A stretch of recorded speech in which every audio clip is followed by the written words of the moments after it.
ये लोग पूरे देश में खेला कर रहे थे, बिहार में हमने इनके साथ किया। हमारे पास इतना पैसा नहीं, हमारे साथ अंबानी अदानी जी नहीं खड़े हैं। भाजपा को बिहार से खदेड़ने का काम, मुसलमान हिंदू मंदिर मस्जिद, तो ये लोग केवल भाषण और झूठ बोलने में माहिर लोग, केवल ठगने का। ये लोग को पक्ष नहीं रहा कि यहाँ आदिवासी मुख्यमंत्री है।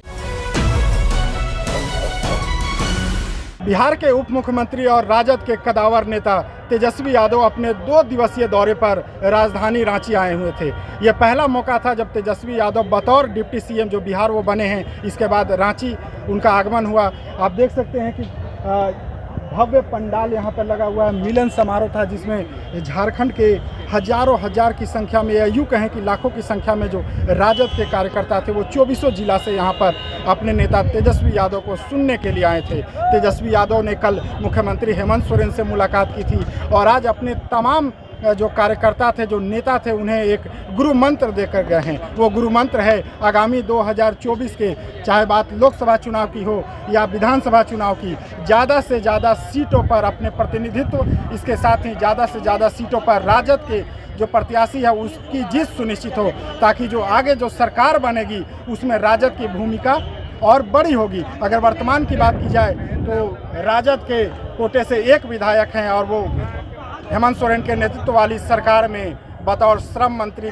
कार्यरत भी हैं। लेकिन राजद के जो कार्यकर्ता हैं उनमें एक नाराज़गी है। उनका ये कहना है कि जो यहाँ पर 20 सूत्री और 15 सूत्री के सहित जो सरकार के विभिन्न जो समितियों का जो गठन हो रहा है उसमें कहीं ना कहीं राजद के जो कार्यकर्ता हैं, नेता हैं, उनकी अनदेखी की जा रही है। तमाम चीज़ों को सुनने के उपरांत तेजस्वी ने मंच से ही अपने कार्यकर्ताओं को, नेताओं को आश्वस्त किया कि आप चिंता ना करें, आपके लिए मैं हूँ, आपकी भावनाओं का मैं कद्र करूंगा, आपको सम्मान दिलवाऊंगा। झारखंड से मेरा पहले से भी लगाव रहा है।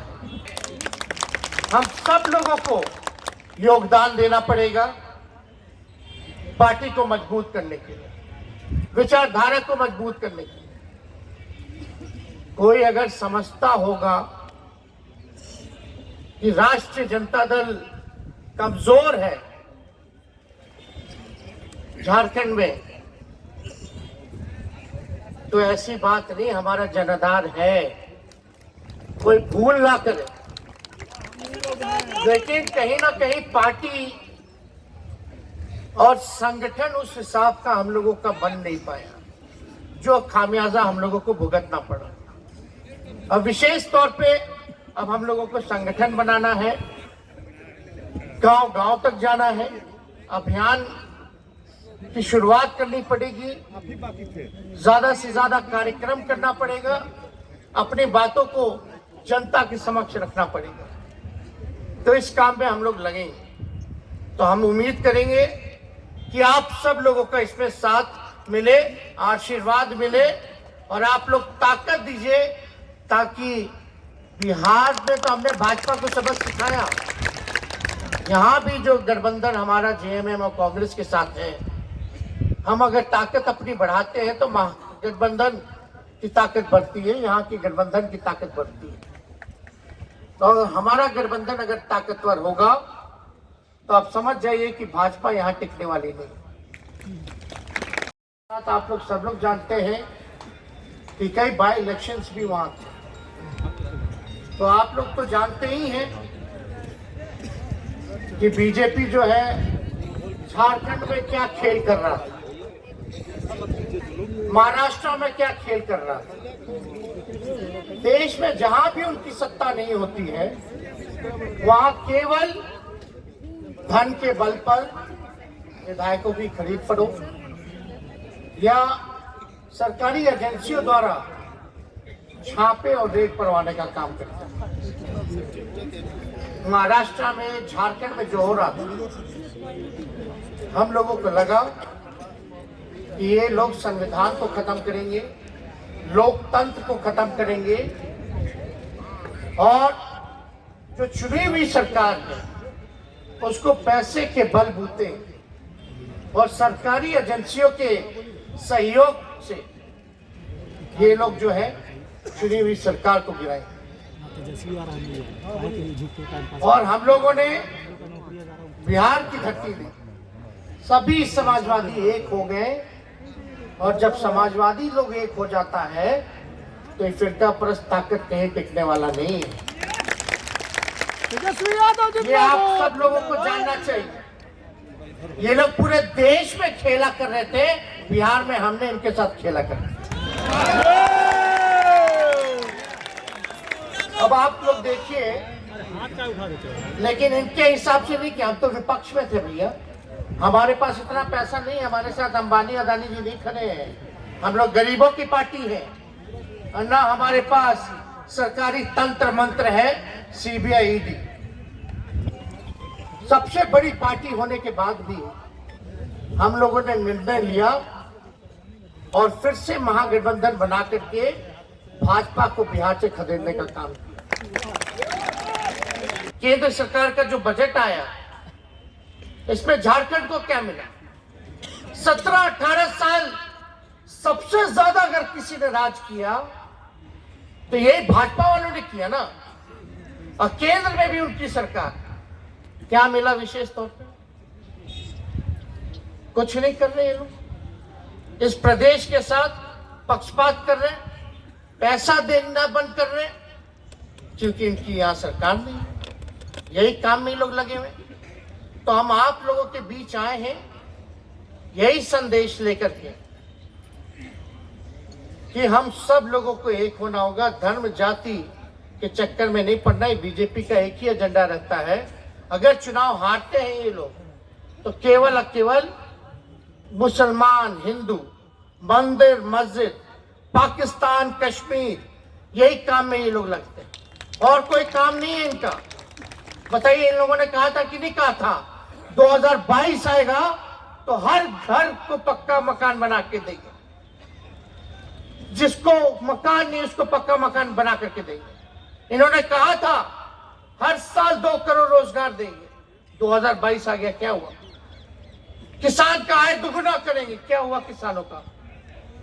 तो ये लोग केवल केवल भाषण और झूठ बोलने में माहिर लोग, केवल ठगने का काम करते हैं। आप लोगों से हम इतना जरूर कहेंगे कि ये लोगों को पच नहीं रहा कि यहाँ आदिवासी मुख्यमंत्री है। हम लोगों के यहाँ भी छापे मारे, यहाँ भी छापे मारे, कहाँ ये लोग इस प्रयास पे नहीं लाओ। और आप देखिए, जब ये सरकार पिछड़ों के लिए आरक्षण लाती है तो गवर्नर जो अभी तक पास ही नहीं कर रहा।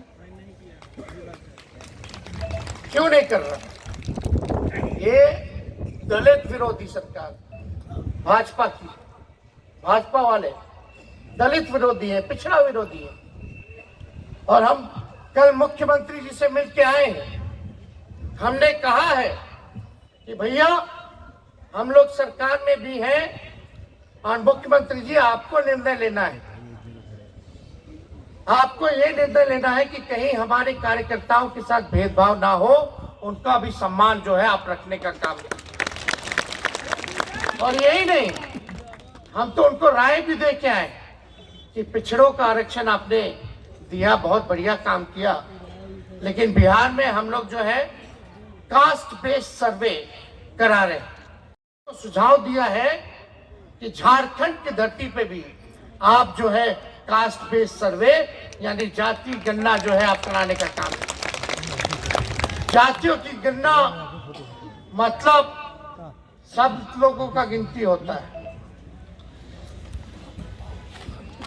जानवरों का होता है, पेड़ पौधों का होता है, लेकिन आपके राज्य में कौन लोग किस स्थिति में रह रहे हैं, कौन लोग बिहारी मजदूर है, कौन लोग जो है भूमिहीन है, कौन लोग जो है एक कमरे में बसर करता है, कौन लोग जो है कचरा साफ करते हैं, नाला साफ करते हैं, कौन लोग ठेला चलाता है, रिक्शा चलाता है। तो जब तक आपके पास साइंटिफिक आंकड़े नहीं होंगे तब तक आप बजट में जो है कल्याणकारी योजना ढंग से आप लागू नहीं कर सकते। तो हम लोगों ने ये राय दिया है मुख्यमंत्री जी को, और मुख्यमंत्री भी पॉजिटिव थे इस चीज को लेकर के कि हाँ इस काम को जो है करवाने का काम करेंगे।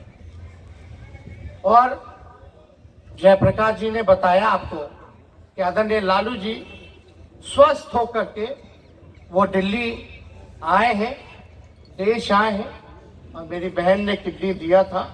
एक बड़ा ट्रांसप्लांट जो है उनका हुआ है, सक्सेसफुल हुआ है, और ये केवल आप लोगों की दुआएं और आप लोगों का प्रार्थना जो है वो काम आया है। अब देखना होगा कि जब तेजस्वी अपने जोशो खरोश के साथ इस मिलन समारोह में अपने कार्यकर्ताओं में जोश भर रहे थे, तो आगामी जो चुनाव होगा उसमें इसका कितना असर राजद को देखने को मिलता है और राजद कितनी मजबूती के साथ झारखंड में उभर कर आती है।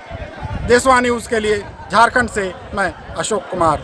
सिर्फ खबर दिखाना देशवा न्यूज का मकसद नहीं, देशवा न्यूज की कोशिश है कि समाज की सूरत बदलनी चाहिए। देशवा न्यूज पर वीडियो देखने के लिए लाइक करें, सब्सक्राइब करें, साथ ही बेल आइकन दबाना न भूलें।